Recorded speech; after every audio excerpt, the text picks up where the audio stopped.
Hello, let me begin by saying that I really appreciate the opportunity to address you, the students and faculty here at Karachi. I want to thank my friend Carver for inviting me and thank the organizers of this panel discussion. First, a little bit about myself. I'm a union member of DC 37, Local 1503. I work at the Metropolitan Museum of Art. I'm a security guard there. I've done some activism in my union local. I'm also been a part of a number of mass mobilizations in New York City around the anti-war movement, around healthcare, around environmental issues. And I've also participated in other organizations dealing with environmental issues. So to first say what brought me to OWS, to the Occupy Wall Street movement, I would say it's that I had a background in activism generally and sort of was interested in this attempt to implicate and address the financial elite in the United States. So I was there the first night. I wasn't able to attend the first march. I had to work, but I was there the first night. And it was a very small gathering. It was about maybe 100, 150 people. A lot of what I would say are street youth, young people interested in occupying abandoned buildings, warehouses, punks. And we were just getting to work, kind of sorting through dumpstered food, setting up what later became the kitchen. What struck me at the moment about how organized things were, there was this contingent of street medics sharing information, educating people on how to treat tear gas and pepper spray and different kinds of injuries, and so that was very impressive. But initially everything was very spontaneous. It wasn't a matter of going through the General Assembly. It was just if you had an idea about how to do something, you wanted to organize it, you just grabbed people around you and you started doing it. So that was the first night, and I saw limitations in the structure of the General Assembly as that kind of came together, and the insistence upon consensus as a precondition to going on a march or deploying a particular tactic. And the first march I attended, it was probably 20 people. One person got arrested, and the slogans were, "We are the 99%, and all day, all week, occupy Wall Street." So it sounded like the message was just, hey, we're here.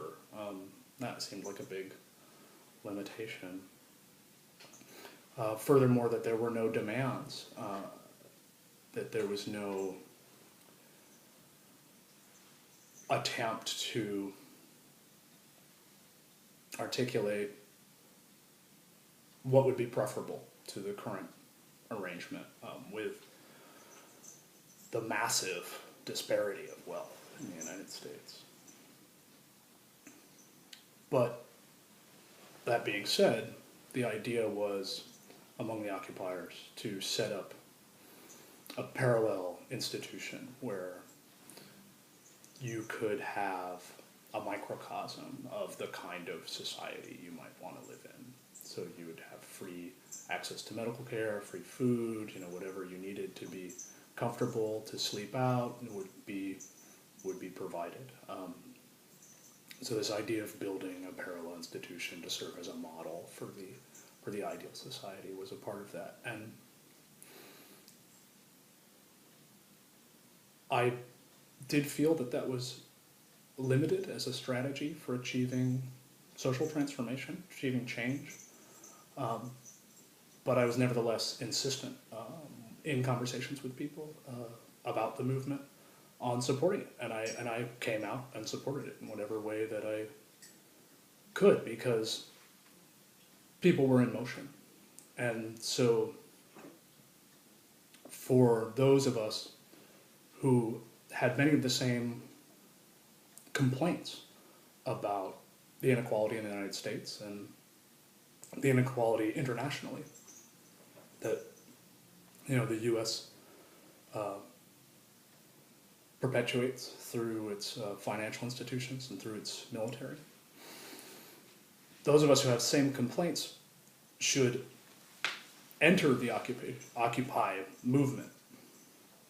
And if we have a problem with it, if we have a discontent, try to bring our solutions into existence through interacting with that movement. That it didn't make sense to sit on the sidelines and complain. So I was always insistent, you know, go down there, have a meal, talk to people, make a sign, you know, be a part of it. Yes, it has limitations, but it's sort of what we've got to work with right now. And it really surprised me the way the movement exploded after the initial crackdown. Because again, in that first week, it was very small. The first day of action was maybe 700 people, and then after that, you would go down there and there'd be 100, 150 people hanging out, sharing food, you know. But when the police sprayed those two young women, and then that video went viral, that's when it really became a national movement. So they had thought that it would rain and people would go home, they would get tired, and when that didn't happen, they decided to have a crackdown. They did not anticipate that crackdown was going to inflame popular sentiment against them. Now, the idea to bring up the crackdown, it's exciting to be addressing you on today of all days, since there was the eviction only last night at 2, 3 in the morning, and the crackdown, all the reports I've read, was very brutal. The police were extremely violent. There was pepper spray used, tear gas used, a lot of use of the batons, I think it's the Lars sonic weapon was deployed. Some reports that it was used, but those reports are unsubstantiated. And it'll be interesting to see what the reaction is, whether or not there will be the kind of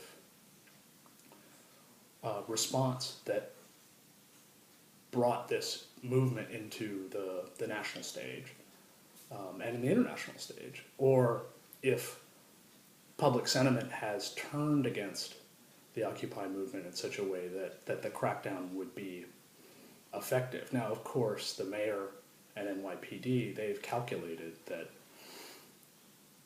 that change in public sentiment has taken place, or else they wouldn't risk